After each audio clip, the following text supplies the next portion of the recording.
Hello everyone, आप सभी का स्वागत है ज्ञानोदय क्लासेस पर। अभी हम डिस्कस करने जा रहे हैं बिहार ज्योग्राफी यानी कि बीपीएससी एईडीओ 2026 जो कि आपके अप्रैल मंथ में होने वाले हैं, उससे जुड़े हुए मोस्ट रिपीटेड प्रश्न फ्रॉम ज्योग्राफी। ठीक है, तो देख लेते हैं कैसे प्रश्न जो बार बार पूछे गए हैं बिहार ज्योग्राफी की तरफ से यानी कि बिहार ज्योग्राफी से। देख लेते हैं, उससे पहले जान लीजिए, अगर तुम्हें जरूरत है उस एक व्यक्ति की जो तुम पर विश्वास करे, तो वो व्यक्ति तुम खुद हो।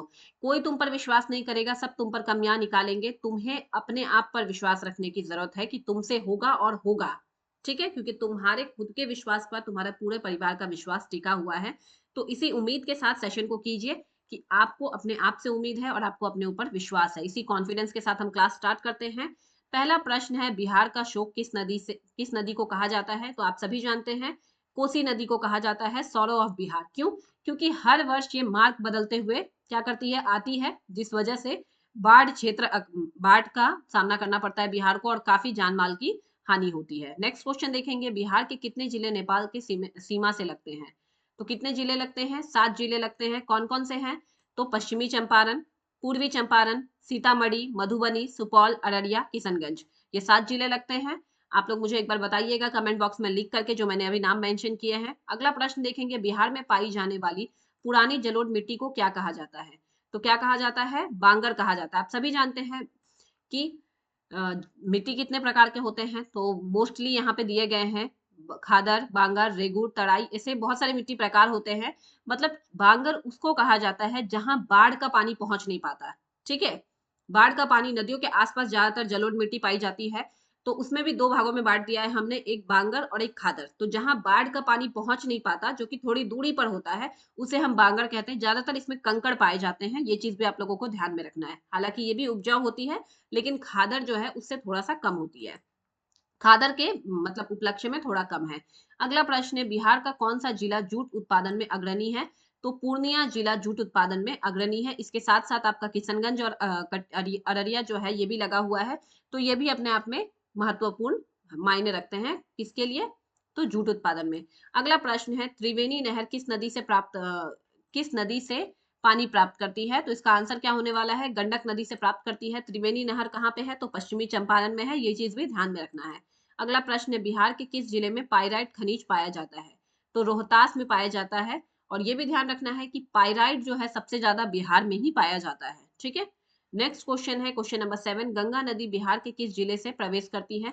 तो आप सभी जानते हैं, चौसा से प्रवेश करती है, यानी कि बक्सर जिले के चौसा से प्रवेश करती है उत्तर प्रदेश को क्रॉस करते हुए। और कहां से कहां निकलती है? कटिहार क्रॉस करते हुए पश्चिम बंगाल में प्रवेश करती है। अगला प्रश्न है, कोपेन के जलवायु वर्गीकरण के अनुसार बिहार का अधिकांश भाग किस वर्ग में आता है? तो इसका आंसर हो जाएगा CWG में आता है, यानी कि मानसूनी प्रकार की होती है ये जलवायु। सबसे पहले तो गर्मी में क्या होगा आपका? आर्द्र होती है। ठीक है, गर्मी में आर्द्र होती है, और इसके साथ साथ ही ठंडी में शुष्क हो जाती है। तो ये चीज भी आप लोगों को ध्यान रखना है, गर्मी में गर्म और आर्द्र, ठंडी में शीत और शुष्क होती है। नेक्स्ट क्वेश्चन है क्वेश्चन नंबर 9, बिहार के कंवर झील अभयारण्य पक्षी अभयारण्य कहाँ स्थित है? तो बेगूसराय में स्थित है। ये चीज ध्यान में रखना है, कहाँ स्थित है?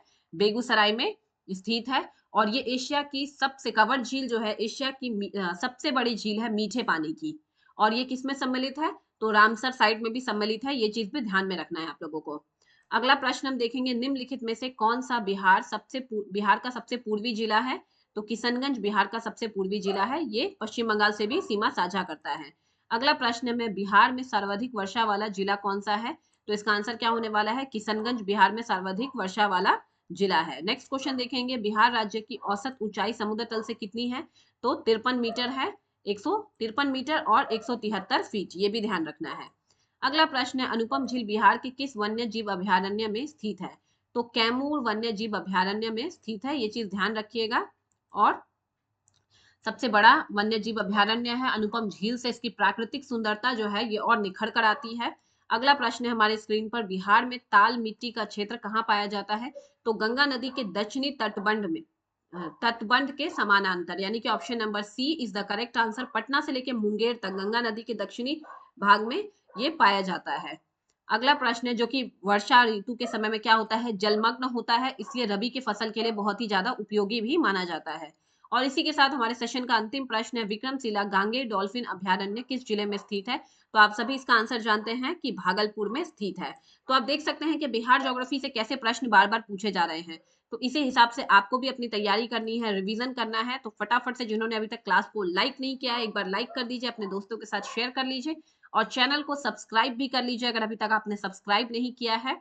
साथ ही साथ बेल आइकन पर क्लिक करके हर क्लास की नोटिफिकेशन आप तक सबसे पहले पहुंचे, इसके लिए बेल आइकन को सिलेक्ट करके ऑल का ऑप्शन जरूर क्लिक कीजिए।